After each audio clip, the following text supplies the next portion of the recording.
አመራራችን የመንግስት ሰራተኛው ከመሽኮርመም ወጥቶ አንገትን ከመድፋት እና ዝም ብሎ በማይረቡ ሀሳቦች ሳይጠመድ በተገቢው መንገድ ሀሳቦችን በማውጣት የአካባቢውን ጸጋ በደንብ በመረዳት የተስተካከለ አመለካከትና ቁመና በመያዝ የተስተካከለና አካባቢን ወረዳን የሚያሻግር እውቀት በተገቢው መንገድ በመያዝ ወደፊት መስራት ካልቻለ ወደፊት መተባበር ካልቻለ ጊዜው የውድድር እና የፉክክር እንደመሆኑ መጠን አካባቢያችንን እንበድላለን። ሳይማር ያስተማረን ህብረተሰብን በተመሳሳይ የምንበድልበት ሁኔታ ይኖራል ማለት ነው። ስለዚህ ምንም እንኳን በሰላም እጦት ችግር ውስጥ ብንሆንም ይህን የሰላም እጦት ችግር ለመቅረፍ በአንድ በኩል ትግል እያደረግና እየተወያየን ሰላማችን ለማምጣት የምንሰራበት፣ በሌላ በኩል ደግሞ ልማታችን ላይ አተኩረን በመስራት አካባቢያችን ከሌሎች አካባቢዎች ጋር ተወዳዳሪ ማድረግ ይጠበቅብናል ማለት ነው። ሁልጊዜ በዚህ ስልጠና እንዳየነው ከሆነ ባረጁና በቆዩ ነገሮች ላይ ጊዜን የማሳለፍ ጉዳይ አለ። እንደምናውቀው ሁልጊዜ ግብርና እንላለን። ነገር ግን በዚህ ስልጠና አንዱ የሚያስተምረን ትልቁ ነገር ምንድን ነው? ዘመናዊ ግብርናን በወረዳችን ተግባራዊ ማድረግ ይጠበቅብናል ማለት ነው። ይሄን ለማድረግ ደግሞ በጣም በርካታ ጸጋዎችን የምናይበት ሁኔታ አለ። ዘመናዊ ግብርናን ትራንስፎርም አድርገን ወደ ገጠር ትራንስፎርሜሽን ደግሞ እንሸጋገራለን። ከዛ ቀጥሎ ደግሞ የገጠር ትራንስፎርሜሽን ካረጋገጥን በኋላ ደግሞ ወደ ኢንዱስትሪው የምንሸጋገርበት ሁኔታ ይኖራል ማለት ነው።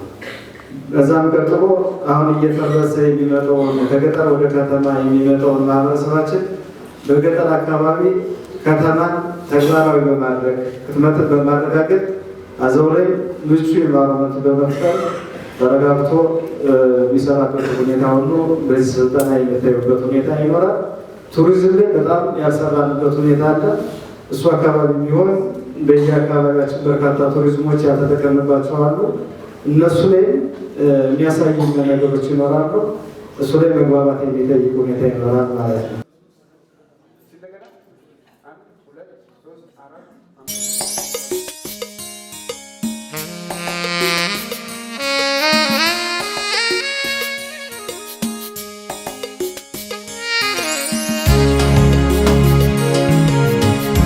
ታዲያ ያቀርታውታላችሁ ግብርናውን አዘመነው ማለት እየዘመነ ሲል ከዛው ገጠር ላይ ከተማ ሊሆን ይችላል ወደ ከተማ ሊመጣ ይችላልና ከተማነትም እያስፋፋ ነው ሁሉ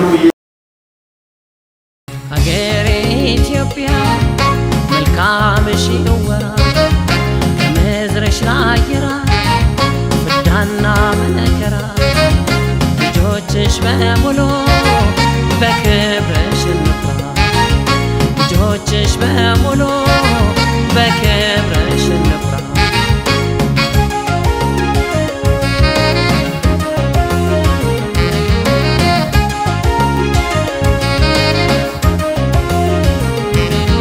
ኢትዮጵያን ሁሉን እህት ወንድሞች በደስታ በሐዘን የአንድ እናት ልጆች ጠላትን መክቶ ሀገር የሚያድን ልባችን ቀናይ በመከራም ቀን ፍቅር አለን ስላንቺ ኢትዮጵያ ክብር አለን ስላንቺ ኢትዮጵያ ባንቺ ያምራል ወግ